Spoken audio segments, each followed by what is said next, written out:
Welcome to Miss Scarlett. Subscribe and don't miss out on Patreon. Have fun! In the transient gloom, illuminated by sporadic lightning and flickering candles, Reed found a golden opportunity amidst the rainstorm-induced darkness. It had been 2 hours since the apartment fell into shadows, its rooms enveloped in a mysterious haze. Each strike of lightning exposed the living room's humble confines, momentarily piercing the obscurity.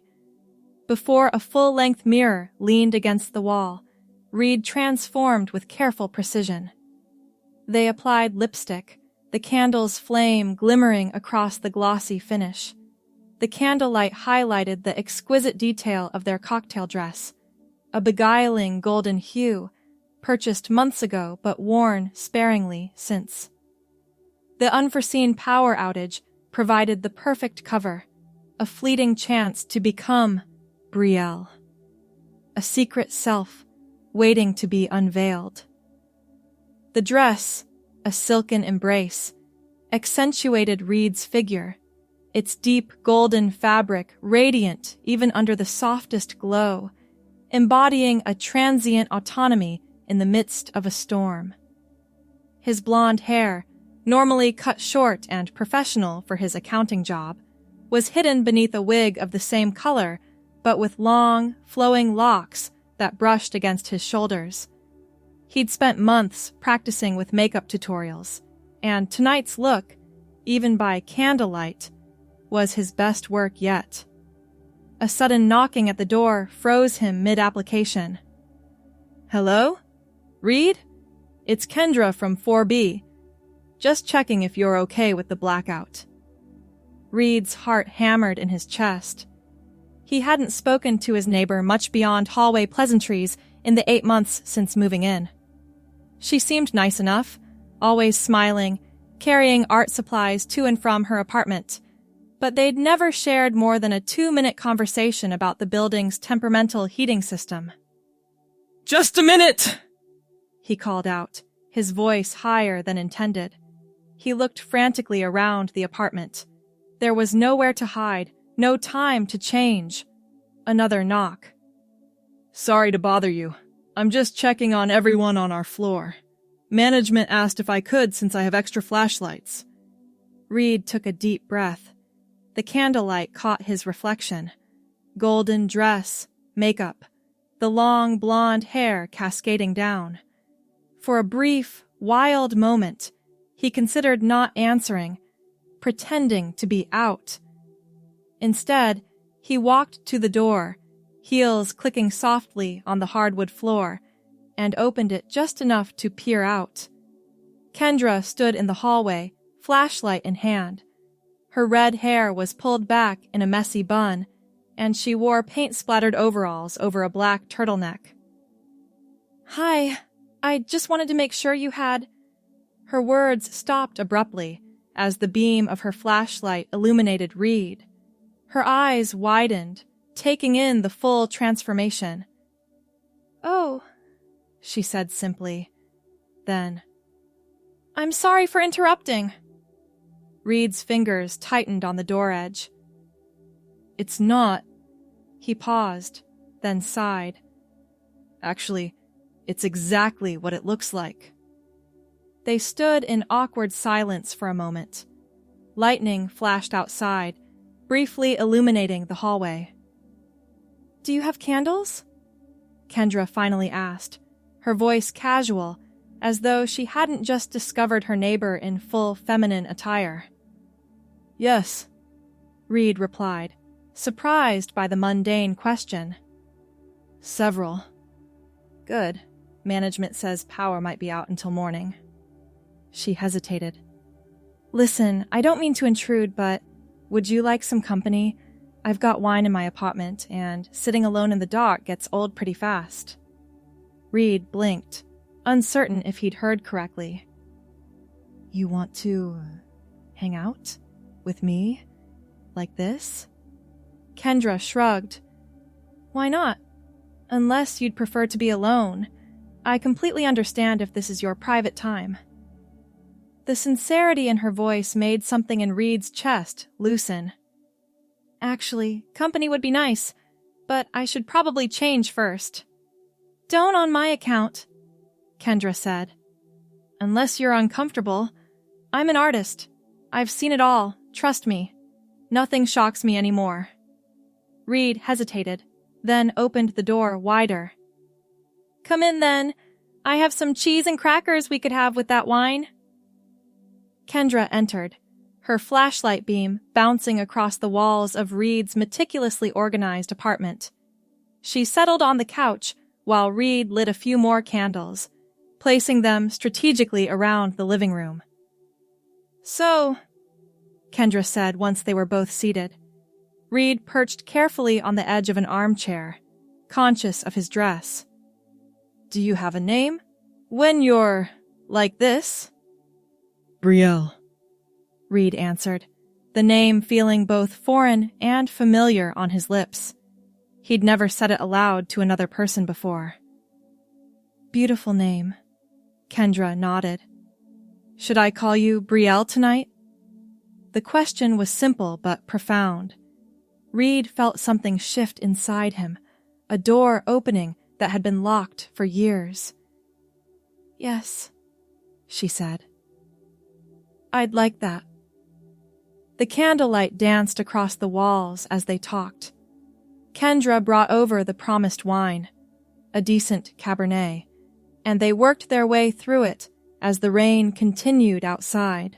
Brielle explained how she'd started experimenting with women's clothing in college, how the feeling of becoming someone else, someone who felt more authentic, had grown stronger over the years. I keep it separate from my work life, Brielle explained, gesturing to the gold dress. This isn't exactly appropriate attire for an accounting firm. Kendra laughed. Their loss. You look stunning in that color. As the night progressed, Brielle felt the familiar walls she'd built around this part of herself beginning to crumble. Kendra listened without judgment, asking questions that showed genuine interest rather than morbid curiosity. Have you ever gone out? As Brielle, I mean, Kendra asked, refilling their glasses. Brielle shook her head. Never. I wouldn't even know where to go. Well, Kendra said thoughtfully, I have some friends who host a monthly dinner party. Very casual, very accepting. People from all walks of life. She looked at Brielle directly. You'd be welcome there, however you choose to present yourself.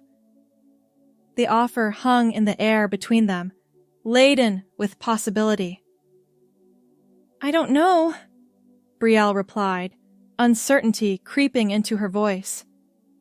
Meeting strangers like this? Think about it, Kendra said, not pushing. No pressure, but if you ever want to explore this part of yourself outside these walls, just let me know. By the time Kendra left, it was past midnight, and the rain had settled into a gentle patter. The power was still out, but Brielle no longer minded. She stood again before the mirror, studying her reflection by candlelight.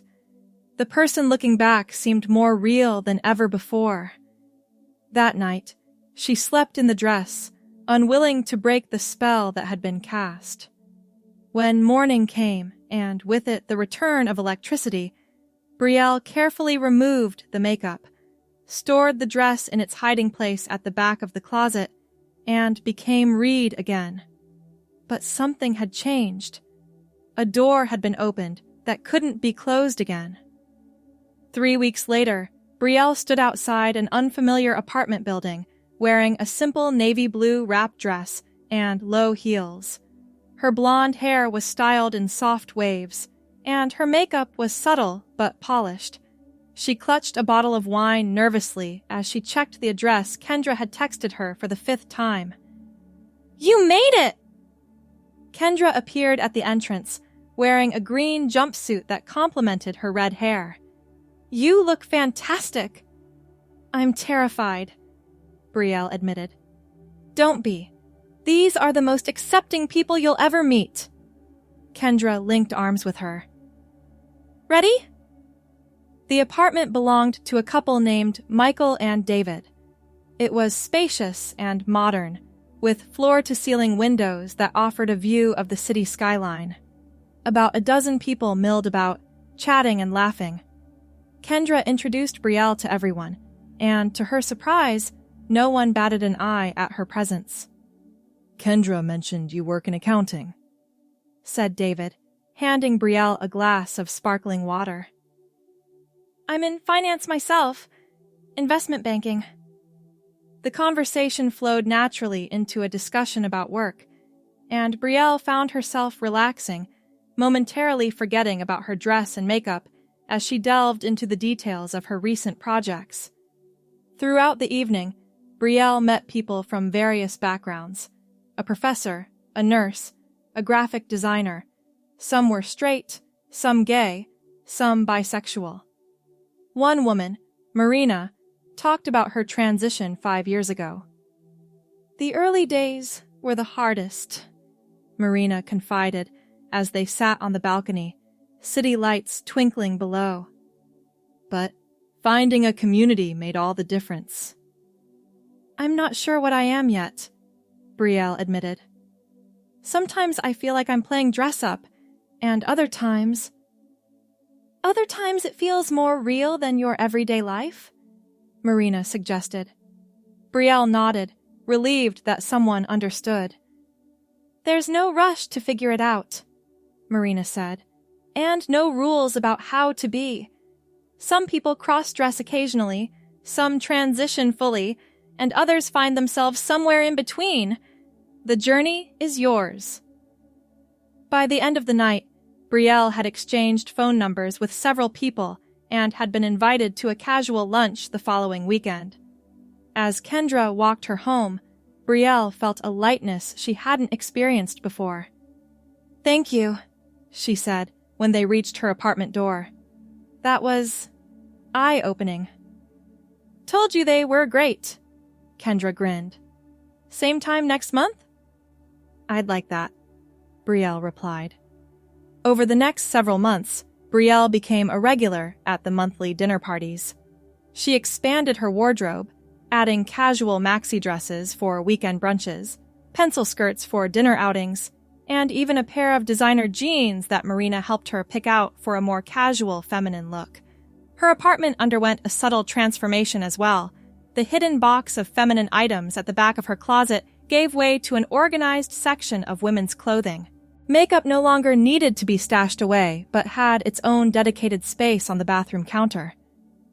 At work, Reed remained the reliable accountant in pressed shirts and slacks, but evenings and weekends increasingly belonged to Brielle. She found herself looking forward to Friday afternoons, when she could come home and change into a comfortable dress, apply light makeup, and simply exist as herself. The distinction between Reed and Brielle began to blur. She caught herself using feminine gestures at work, crossing her legs differently during meetings, adopting speech patterns that felt more natural to her feminine side. 6 months after that first dinner party, Brielle sat in Marina's living room, fidgeting with the hem of her mint green sundress, a recent purchase that had quickly become a favorite. I think I might be trans, she said, the words both terrifying and liberating to speak aloud. The more time I spend as Brielle, the more I realize this isn't just about clothes or makeup. It's me, the real me. Marina reached over and squeezed her hand. I had a feeling, but I wanted you to come to that realization yourself. Have you thought about next steps? Brielle nodded. I've been researching hormone therapy, and I made an appointment with a gender therapist for next week. That's a big step, Marina said. How do you feel about it? Scared, Brielle admitted. But also, right. For the first time, I feel like I'm moving towards something instead of hiding from it. The therapist, Dr. Eleanor Chen, had an office filled with plants and natural light. She listened attentively as Brielle described her journey, from childhood feelings of disconnect to the recent months of self-discovery. What you're describing is very common among transgender individuals, Dr. Chen said. This feeling that your outer appearance doesn't match your inner sense of self. They discussed the process of transition, the psychological aspects, the social components, the medical options. By the end of the session, Brielle had a clearer picture of the path ahead. It's not a race, Dr. Chen reminded her. Some people transition quickly, others take years. The important thing is that each step feels right for you. The conversation with her therapist gave Brielle the confidence to take her next steps. She began by telling her closest friends from the dinner parties about her decision to transition. Their support was unwavering. We're here for whatever you need, David assured her. Medical appointments, shopping trips, shoulder to cry on.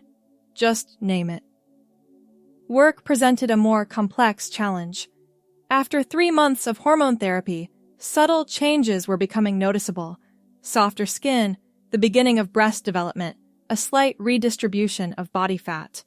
The men's shirts that had once fit perfectly now strained in new places. Brielle scheduled a meeting with her supervisor, Patricia, a no-nonsense woman in her 50s who had always been fair but distant. I wanted to inform you of a personal change that will eventually affect my appearance at work, Brielle began, her heart pounding.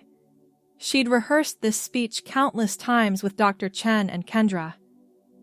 I'm transgender, and I've begun the process of transition. Patricia's expression remained neutral.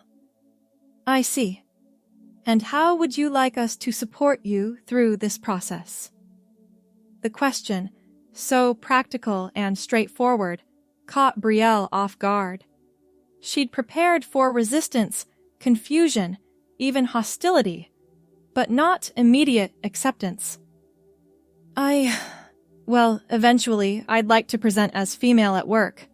That would include using the name Brielle and feminine pronouns, but I understand that might require some adjustment period. Patricia nodded, making notes. We'll need to coordinate with HR, of course. There are protocols for these situations. She looked up. Is there a timeline you're considering? They worked out a plan. HR meetings, an office-wide email announcement, a gradual transition in workplace attire. Patricia even suggested scheduling the official workplace transition after the upcoming quarterly deadline to minimize disruption for both you and the team. 2 months later, Brielle walked into the office wearing a simple black pencil skirt, cream blouse, and modest heels. Her blonde hair, which had grown out considerably with the help of biotin supplements and careful maintenance, was styled in a professional bob. She'd kept her makeup minimal and office-appropriate. The email had gone out the previous Friday, explaining Reed's transition to Brielle. Still, she braced herself for stares and whispers as she made her way to her desk. There were curious glances, certainly, and a few double-takes, but mostly there were smiles, nods of greeting, and colleagues who stopped by throughout the morning to express support. Love the shoes, commented Tara from marketing. That color looks great on you, said Miguel, her fellow accountant.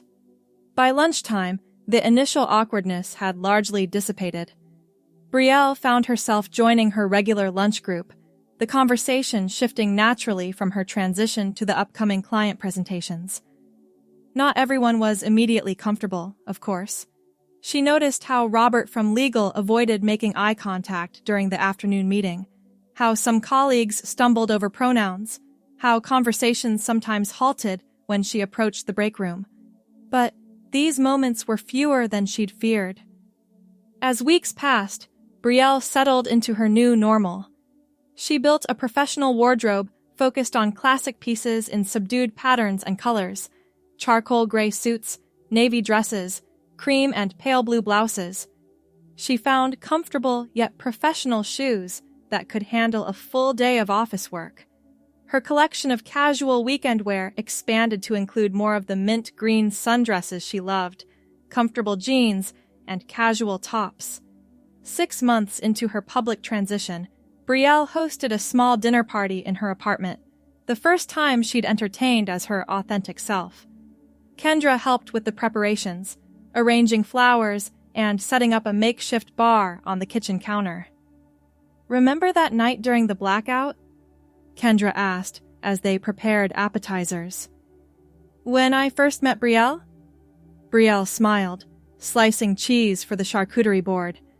"How could I forget? I was terrified you'd run screaming. And now look at you."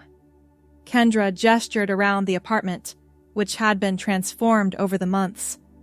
Feminine touches were evident everywhere, from the soft throw pillows on the couch to the framed photography on the walls. "This place finally looks like someone actually lives here." "It feels like home now," Brielle agreed, "because I'm finally home in myself." The doorbell rang, announcing the first guests. Brielle smoothed down her dark green cocktail dress, a new purchase for the occasion, and went to greet her friends.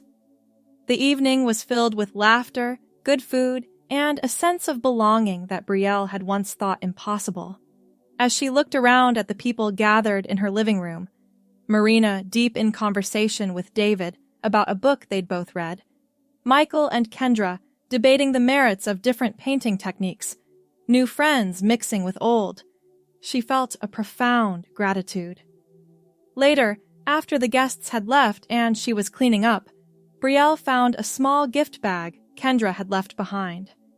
Inside was a framed photograph taken earlier that evening. Brielle, in her green dress, laughing at something off camera, looking completely at ease. A note was attached. "To remember your first dinner party as the real you. Love, Kay."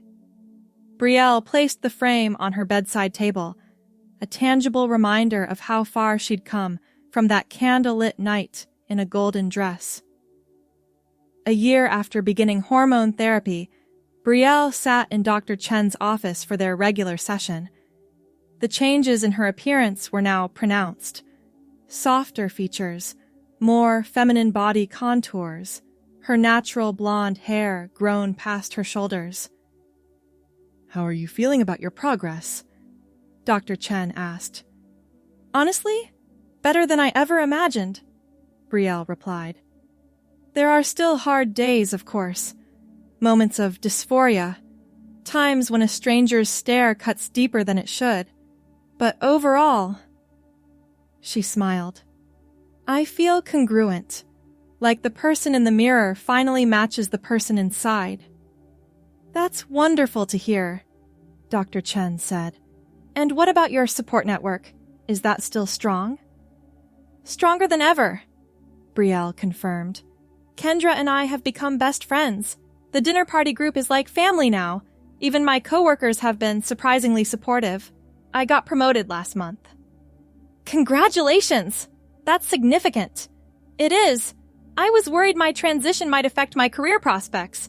Instead, I feel like being authentic has actually made me better at my job. I'm not wasting energy on hiding anymore." As she left the appointment, Brielle's phone pinged with a message from Kendra.